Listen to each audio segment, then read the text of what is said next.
the ring of fire is proposed near, but on the traditional territories of the Mushkego people, Attawapiskat, and we had families that lived in that area, and the rivers were our waterways that we hunted, we migrated, we trapped, hunt, fished and stuff. And so the Friends of Attawapiskat River is for grassroots people in Attawapiskat, the surrounding communities, Saskatchewan First Nation, Worawani First Nation, or Pewanik First Nation, that are concerned about the water, concerned about the land, the wildlife, the environment.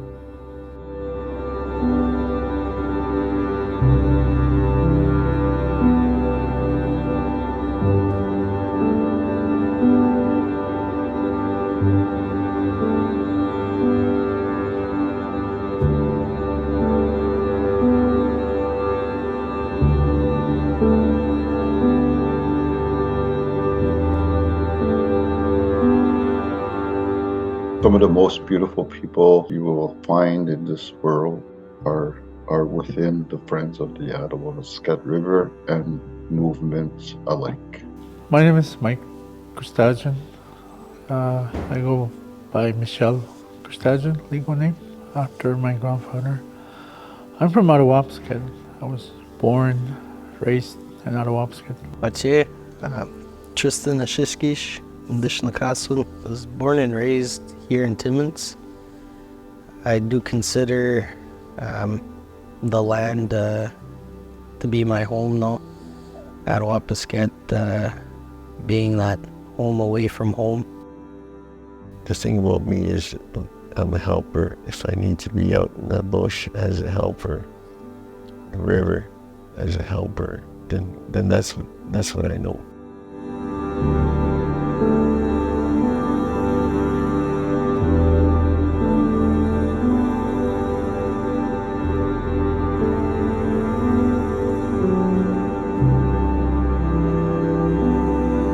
John had mentioned it to me in about the beginning of 2023, just after New Year's, that he was planning this trip,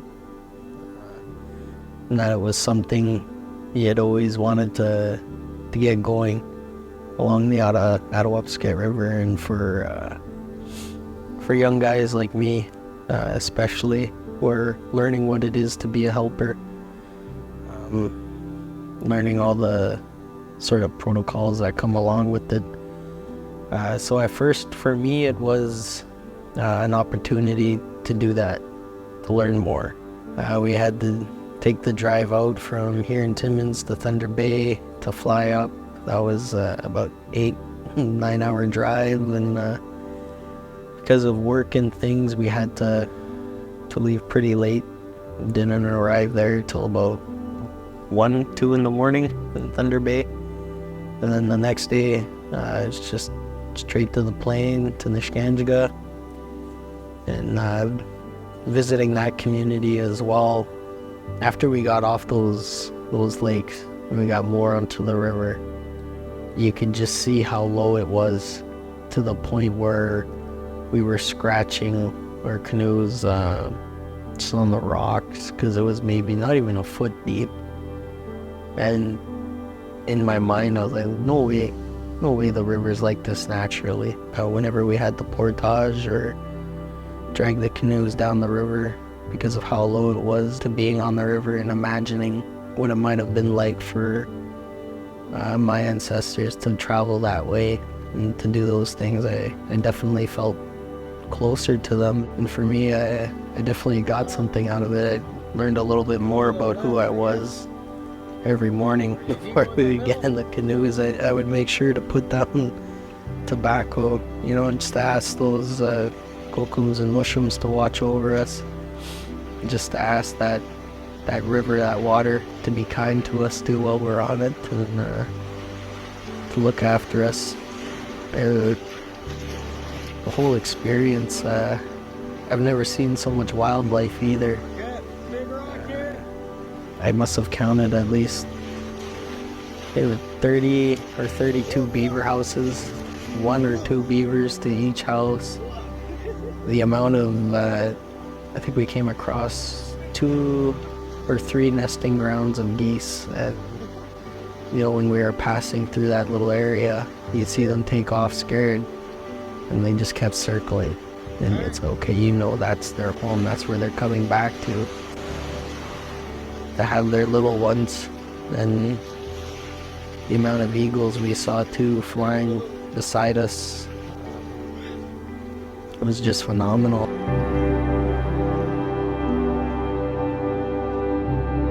So we use our waterways, we use it to travel on. Waterways, we use it to get to our traditional territories, to our harvesting camps. So we hunt the migrating birds. We travel north to get medicines, harvest medicines, you know. So that James Bay is important to us. That's our waterway. Like it's a big deal to me that river doesn't get destroyed by something. We don't know if it's going to get destroyed. I don't know. But from what people said, it sounds like there's certain amount of damage that will happen. We don't know how big it is or what. We'll know until we see it, I guess. And then what? What does that mean to be a land defender now? There are some spots that are pristine and clean and healthy and life-supporting ecosystems. The value on those places are very high for the next 7 generations. Not only for Indigenous people, but also for everybody that are here. They're like sacred, you know. In our languages, you know, it means like don't touch, you know, that sort of thing. And our values of leave the land the way you found it, take only what you need, share what you have, and waste nothing.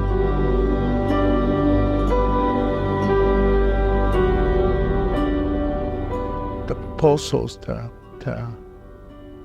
claims for the Ring Fire, we see it on the news, and sounds like it's going ahead without prior informed consent to consult people. So I guess grassroots are being left in the dark for any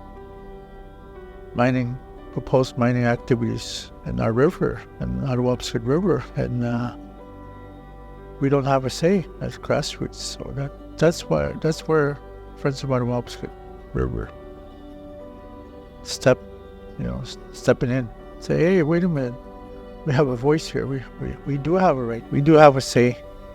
What's going on to our traditional territories, to our area, and to our river. So we want to say something. We want to protect something. We want to inform the leaders. Say, wait a minute, you have to tell us what you're agreeing to, what you're supposed to be fighting for, and nothing. And it seems like we're just being sold out. If someone were to ask me what's that all about, I wouldn't be able to answer because we never discussed it, right? We didn't talk about it. If I were to ask my daughter what's Ring of Fire, she would say, no, I don't know what that is. That's basically, I guess, why we're on that river. Is okay. There's a certain group that doesn't know what's going on, and that group seems to be kind of big.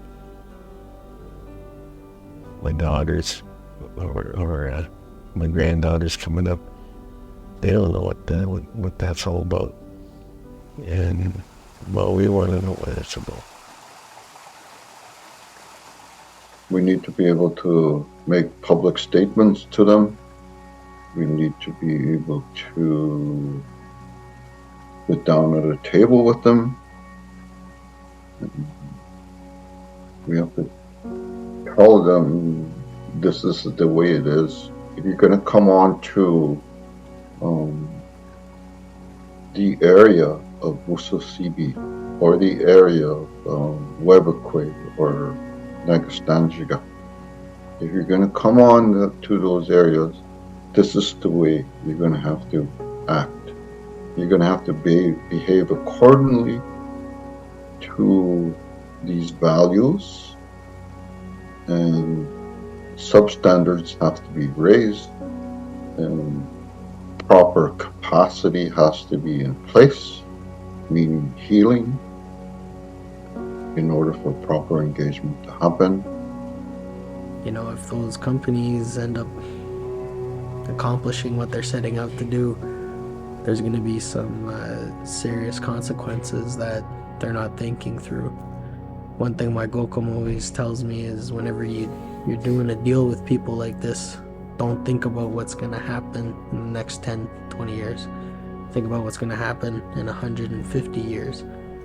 What it's going to look like for my 6th or 7th generation of grandchildren. What do I want to leave behind for them, right? And so to me, that's the importance of that land. I have $3, a son,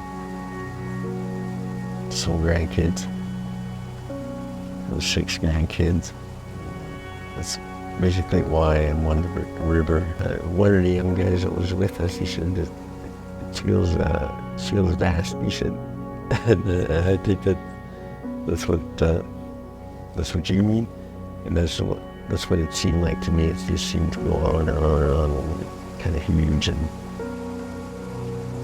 but when you go out on that land and you take a river, you just see how big it is where we live, and you kind of feel really small in the grand scheme of things, and you kind of realize that cities and towns don't offer what that river has to offer, what you're gonna get from it, and just the experiences you're gonna have being out there. I guess the peace you're gonna find as well. The river is us, and we are the river.